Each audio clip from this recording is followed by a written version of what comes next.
Sir কত পেলে pass? কোন পরীক্ষায়? জেএনবিএসটি অর্থাৎ জওহর নবোদয় বিদ্যালয় প্রবেশিকা পরীক্ষায় কত পেলে পাস। এই পরীক্ষাটা ভারতবর্ষের অন্যান্য পরীক্ষা থেকে একটু ডিফারেন্ট। এখানে কত পেলে পাস এইটা বলা যায় না। আমি খুব সংক্ষেপে, পরীক্ষার পরে আমি অনেক বড় করে ইলাবোরেটলি বুঝিয়ে দেব, আর এখন আমি সংক্ষেপে আপনার প্রশ্নের উত্তরটা দিয়ে দিচ্ছি। সেটা হচ্ছে, আপনাকে সর্বভারতীয় স্তরে ভাবতে হবে না, বা আপনার জেলার টোটাল জেলা হিসেবে ভাবতে হবে না।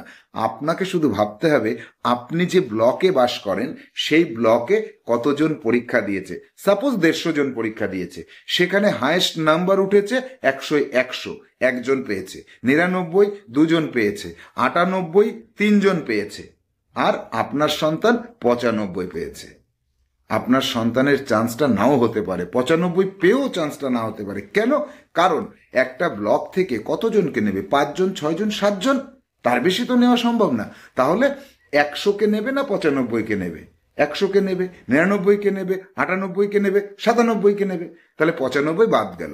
অথচ পাশের ব্লকে হায়েস্ট উঠেছে 95, একজনই পেয়েছে, আর তার নিচে যে পেয়েছে সে পেয়েছে 85। তাহলে 95 তো অবশ্যই সেখানে চান্স পেল। তাহলে একটা ব্লকে 95 চান্স পেল না, তো অন্য ব্লকে 95 চান্স পেয়ে গেল। কোটা থাকে, বিভিন্ন রকমের কোটা রয়েছে এখানে। কোটার বিষয়টা আমি পরে বুঝিয়ে বলবো। তাহলে কত পেলে পাস এইটা আপনি আইডিয়া করতে পারছেন। নির্দিষ্ট করে তো বলা যায় না, না কত পেলে পাস।